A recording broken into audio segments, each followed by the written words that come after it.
আসসালামু আলাইকুম। আজকে একটি বিষয় নিয়ে আলোচনা করব। বিষয় হচ্ছে মুসলমান মানে কি, মুসলমানের করণীয় কি। মুসলমান হচ্ছে যিনি আল্লাহকে একক বলে বিশ্বাস করে এবং তার কোনো সমকক্ষ নাই।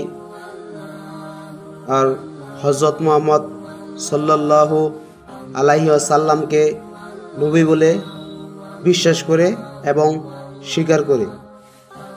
এ হচ্ছে মুসলমান। মুসলমানের করণীয় কি? মুসলমানের করণীয় হচ্ছে আপনি চাইলেই আপনার মন গড়াভাবে কোনো কিছু করতে পারবেন না। যেমন একটা বাগান, অন্যজনের আপনি বাগানে কাজ দিয়ে যাইতেছেন, আপনি চাইলেই সেটা খাইতে পারবেন না। কারণ মুসলমান হচ্ছে তিনি যিনি আল্লাহ এবং আল্লাহ রাসূলকে মানে এবং বিশ্বাস করে। মুসলমান হওয়া মানে তার সমস্ত ইচ্ছা ভালো মন্দ সেটা হবে আল্লাহর পক্ষ থেকে।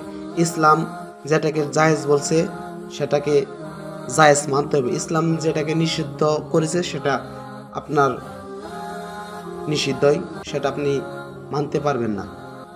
যেমন আপনি চাইলেই নাটকের গান বাজনায় যাইতে পারবেন না, কারণ ইসলাম সেটা নিষিদ্ধ করেছে।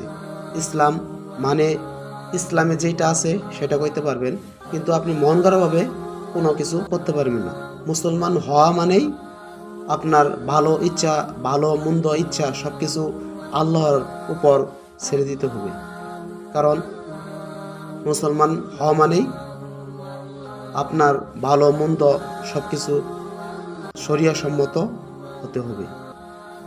তাই সকলকে হেদায়েত দান করুক, সকলকে সঠিক বুঝ দান করুক এবং আমাকেও হেদায়েত দান করুক, আমি যেন সঠিকভাবে ইসলামের সকল হুকুম মানতে পারি। আমিন।